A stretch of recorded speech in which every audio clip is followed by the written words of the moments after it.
कांद्याची संपूर्ण निर्यात बंदी मागे घेतल्याची घोषणा केल्यानंतरही शेतकऱ्यांच्या डोळ्यातील अश्रू कायम आहेत आणि याचं कारण म्हणजे कांदा निर्यात बंदी मागे घेताना सरकारने मारून ठेवलेली पाचर।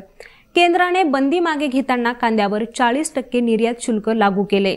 यामुळे शेतकऱ्यांना निर्यात बंदी मागे घेतल्याचा काहीही फायदा होणार नसल्याचं बोललं जाते। एका बाजूला हे चित्र असताना दुसऱ्या बाजूला मात्र या निर्णयाचा फायदा पाकिस्तानमधील शेतकऱ्यांना होण्याची शक्यता आहे, कारण भारताकडून कांदा खरेदी करणारे ग्राहक देश आता पाकिस्तान पळवत असल्याचं दिसून येते। या विचाराने भारतातील शेतकऱ्यांच्या पोटात आता गोळा आलाय।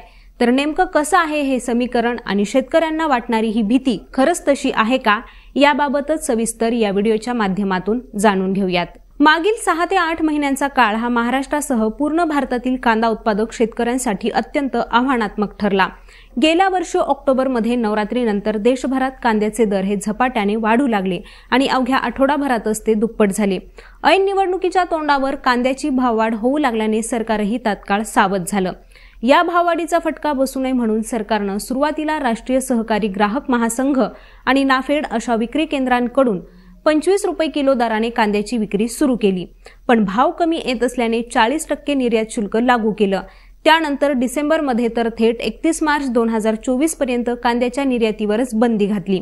सरकारच्या या हस्तक्षेपामुळे कांद्याचे भाव पडू लागले आणि ते हळूहळू इतके पडले की महाराष्ट्रासह गुजरात, उत्तर प्रदेश, ओरिसा, कर्नाटक, तमिळनाडू, मध्य प्रदेश, आंध्र प्रदेश आणि बिहार इथला शेतकरी हा कमालीचा नाराज झाला। नाशिक, धुळे, जळगाव, अहमदनगर, सातारा, सांगली आणि सोलापूर या महाराष्ट्रातील जिल्ह्यांमध्ये सरकारला शेतकऱ्यांच्या नाराजीचा सामना करावा लागला। यानंतर तात्पुरता उपाय म्हणून सरकारनं कांदा खरेदी केली, पण ती तोकडीच ठरली। त्यामुळे कांद्यावरील निर्यात बंदी मागे घ्यावी म्हणून शेतकरी रस्त्यावर उतरला। मध्यंतरी 2 वेळेस निर्यात बंदी उठवल्याच्या बातम्या आल्या, मात्र त्या केवळ अफवाच ठरल्या।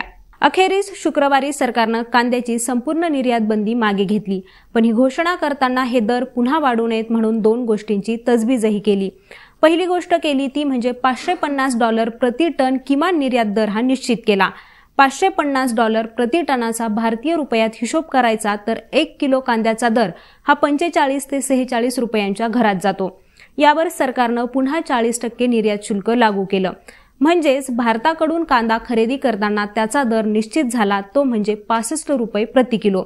आणि इथंच शेतकऱ्यांच्या नाराजीचं मूळ दडले। कृषी पत्रकार राजेंद्र जाधव यांनी याबाबत सविस्तर ट्विट केले।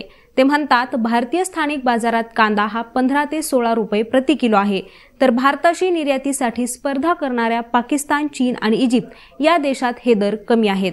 भारतापेक्षा इतर देशात दर कमी असल्याने बांगलादेश सारखे आयात देश हे साहजिकच इतर देशातून आयात करण्यास प्राधान्य देणार। जेव्हा या देशांचा पुरवठा संपेल तेव्हाच ते भारताकडे वळणार। त्यामुळे निवडणुकीपूर्वी निर्यात बंदी कागदोपत्री उठवली असली तरीही निर्यातींवरील बंधनं कायम आहेत। कांदा निर्यातीचा विचार करता अफगाणिस्तान, इराण आणि आखाती देश हे पाकिस्तानचे, तर Bangladesh, Sri Lanka, Singapore, Malaysia, Canada, Japan आणि युरोपियन राष्ट्र हे भारताचे ग्राहक आहेत। आता एप्रिल महिन्यामध्ये पाकिस्तानचा कांदा बाजारात आलाय। सध्या पाकिस्तानमध्ये कांद्याचे दर हे 13,500 रुपये क्विंटल आहेत, म्हणजेच 135 पाकिस्तानी रुपया असा दर जातो। तिथले 135 म्हणजे भारतीय रुपयांनुसार 40 ते 41 रुपये इतके होतात।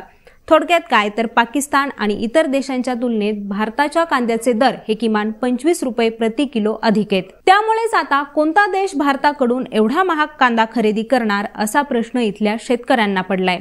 अशा परिस्थितीमध्ये पाकिस्तान भारताचे ग्राहक देश पळवू शकतो असंही बोललं जाते। भारतातील कांदा निर्यात बंदीचा पाकिस्तानमधील शेतकऱ्यांना मागच्या 6 ते 7 महिन्यात कमालीचा फायदा झालाय। पाकिस्तानने मार्च महिन्यात आखाती देशांसाठी कांदा निर्यात बंदी केली, तर त्याच वेळी भारताच्या कांदा ग्राहक देशांना रेड कार्पेट सुद्धा टाकलं। यामुळे बांगलादेश, श्रीलंका, सिंगापूर, मलेशिया असे देश हे पाकिस्तानकडे वळाले। आता पुन्हा भारतात कांद्याचे दर चढेच राहणार असल्याने पाकिस्तानच्या शेतकऱ्यांना ही गोष्ट फायद्याची ठरणार आहे। थोडक्यात काय तर भारतातील शेतकऱ्यांना सरकारच्या निर्णयाचा फायदा होणार नाही असंच उघड झालंय। आता मंडळी, याबद्दल तुमच्या काय प्रतिक्रिया आहेत त्या आम्हाला कॉमेंट करून नक्की सांगा। तसंच यांसारखेच विषय हे अभ्यासपूर्ण विश्लेषणासहित जाणून घेण्यासाठी लेट्स अप मराठीला सर्वच सोशल मीडिया हँडलवरती फॉलो करायला विसरू नका आणि पाहत रहा लेट्स अप मराठी।